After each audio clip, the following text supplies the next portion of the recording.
আমাদের বাংলাদেশের শ্রমিকদের, দুনিয়ার শ্রমিকদের, মজলুম শ্রমিকদের মুক্তি কিন্তু আজও আসেনি। আর যদি সেই সমানীতি আমরা বাস্তবায়ন করতাম, আমাদের মজুরি, কর্মঘণ্টা, সমস্ত অধিকার আমরা ফিরে পেতাম। শ্রমিকরা অধিকারের জন্য যারা দিয়েছিল, নিহত হয়েছিল, ফাঁসিতে ঝুলেছিল, 8 ঘন্টা কর্মঘণ্টা, ন্যায্য মজুরি, তাদের বৈষম্যহীনতার জন্য তাদের যে আন্দোলন, কিন্তু সেই দিনকে আমরা সারা দুনিয়া আজকে স্মরণ করি।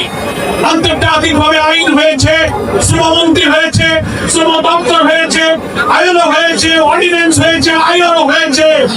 আমাদের বাংলাদেশের শ্রমিকদের, দুনিয়ার শ্রমিকদের, মজলুম শ্রমিকদের মুক্তি কিন্তু আজও আসেনি। কিন্তু আমরা ভুলে গেছি মানুষের তৈরি করা কোন শ্রমনীতি নিপীড়িত, দুঃখী, ক্ষুধার্ত শ্রমিকের মুক্তি দিতে পারে না। শ্রমিকের মুক্তির জন্য আজ থেকে 1500 বছর আগে আমাদের প্রিয় নবী, মজলুমের নবী, দাস শ্রেণীর শ্রমিক, দুঃখী মানুষের প্রিয় নেতা মুহাম্মদ মুস্তাফা সাল্লাল্লাহু আলাইহি ওয়াসাল্লাম যে অবিস্মরণীয় অনুপম সঙ্গীত উপহার দিয়েছিলেন। আর যদি সেই সমানীতি আমরা বাস্তবায়ন করতাম, আমাদের মজুরি, কর্মঘণ্টা, সমস্ত অধিকার আমরা ফিরে পেতাম। প্রিয় নবী বিদায় হজের ভাষণে, বাবার সপ্তাহের ঐতিহাসিক ভাষণে যে সমস্ত অধিকারের কথা তিনি দুনিয়ার মজলুমের জন্য উপহার দিয়ে গেছেন, পবিত্র হাদিস গ্রন্থে সেগুলো বিস্তারিত বলা হয়েছে।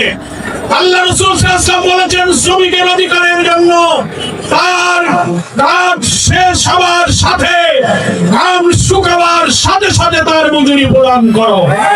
মজুরির পরিমাণ নির্ধারণের জন্য আজকে আমরা 10,000, 20,000, 25,000 টাকার পে স্কেলের কথা বলি, ন্যূনতম মজুরি।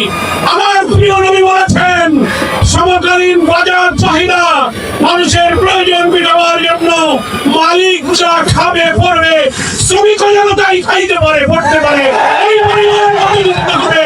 দুনিয়ার কোন শ্রমনীতি, সমাজতন্ত্র, পুঁজিবাদ, ধর্মনিরপেক্ষতা, জাতীয়তাবাদ, কোন শ্রমনীতিতে শ্রমিকের উন্নত মজুরির কথা বলা হয়নি।